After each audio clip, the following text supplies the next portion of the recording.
Здравейте, приятели на BeLive! Започваме ударно новата 2014 година с един много специален гост. До мен е плеймейтката Златка Райкова или русата Златка, както искате. Така, разбирайте. Здрасти, Злати! Здравей! Много ми е приятно, че прие нашата покана да бъдеш наш гост и с теб да открием така новата 2014 година. И аз много ти благодаря за поканата и това е, аз знаеш, че рядко се появявам и по принцип не съм много голяма фенка на интервютата като цяло, но ти ме спечели определено с така хубавите неща, които написа за мен във Фейсбук и начина, по който ме покани, просто нямаш как да ти откажа. Много ти благодаря, но това е защото пък ти много се промени. Ние виждаме една коренно различна Златка, не е тази, която сме виждали преди години. Ти как се чувстваш? Смяташ ли, че нещо в живота ти се промени и че ти не си същата Златка? Ами то няма да е много добре, ако човек не се променя. Смятам, че с годините човек трябва да се учи от хората, с които се среща, от нещата, които ме случват, да си вади поуки, да си прави някакви заключения, да променя неща в себе си и смятам, че това е правилният път, правилният начин за усъвършенстване на човек като личност и като качество. Така че нормално, аз в момента съм на 27, не съм се появявала 3-4 години в медийното пространство. Нормално е да виждате промяна. А защо Злати не се появяваше? Защо се отказа? Защо се покри? Каква беше причината? Не съм изпитвала никаква потребност от това да се появявам навсякъде и на всяка цена. Личният живот за мен в случая беше по-важно. Той ме караше да се чувствам по-щастлива. Пък и в начина, по който се беше изградил моят образ тогава, не ми харесваше, не се харесваше на близките ми и затова сметнах, че трябва да залипсвам малко на публиката, за да се появя в един момент, в който аз се чувствам достатъчно зряла и когато имам какво да кажа, когато имам какво да покажа и така. И се завърна много така ударно, много неочаквано, като влезе в къща на Вибрадър. Да, то така се случи. Моето влизане беше всъщност защото имах нужда от някакво приключение, от нещо ново да случи в живота ми, пък и смятам, че беше идеалният момент аз да покажа всъщност какъв човек съм. Няма да казвам, че съм била себе си спокойно. Знам, че всички го казват. Знам, че всички го казват. Но е истина. И така, влезнах, радвам се, че бях предизвикана по всякакъв начин. От мене се видяха така много черти от характера ми, които може би по принцип човек, т.е. публиката няма как да ги разбере. Така поставена пред доста предизвикателства, така че смятам, че хората вече ме познават доста добре. Не съжаляваш, че влезе в къщата?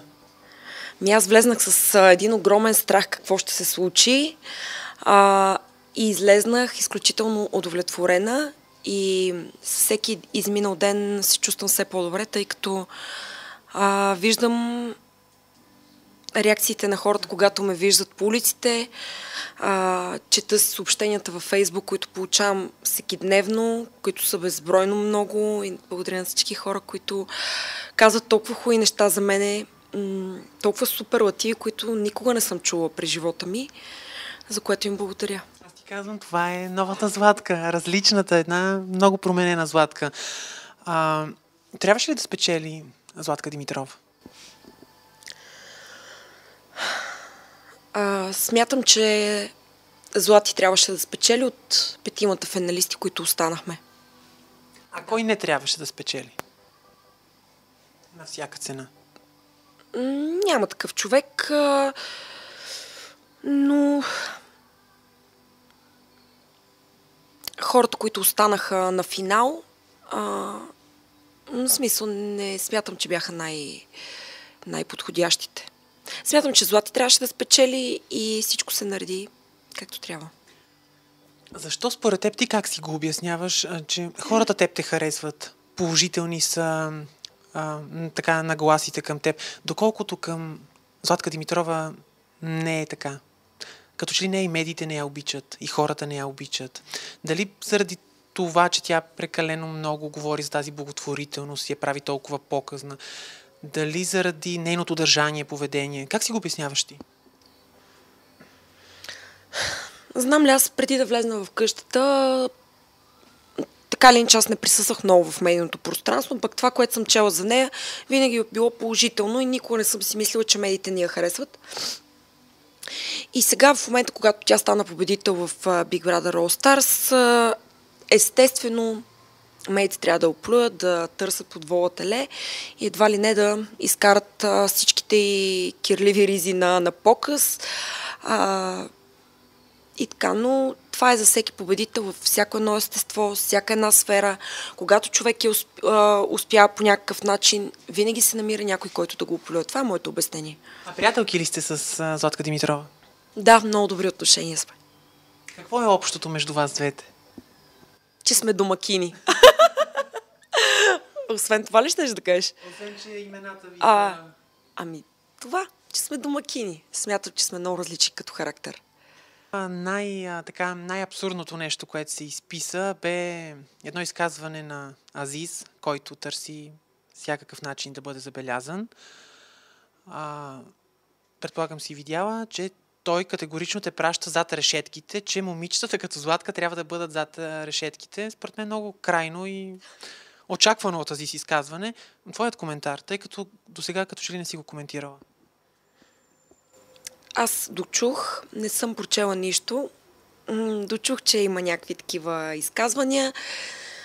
Ами, живеем в свободна страна, всеки може да си говори каквото си пожелае. Смятам, че когато ние двамата сме имали някакви конфронтации, трябва тогава да се разреши проблема, а не след 2 години. Когато аз съм в Big Brother, той изведнъж да започне да говори.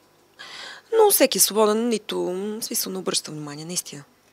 Не му се сърдиш, не ти е обидно, не си нервна? Просто ми е безразлично. А кой за теб е Азиз? Най-голямата звезда в България? Кралицата? Не мога аз с такива думи да го нарека, но певец, на когото аз харесвам музиката. Определено. Що да не? Това, че някой говори лошо за тебе, не означава, че не можеш да харесваш творчеството му. Аз много се кефа на неговите песни и си танцувам до зори. Ами да.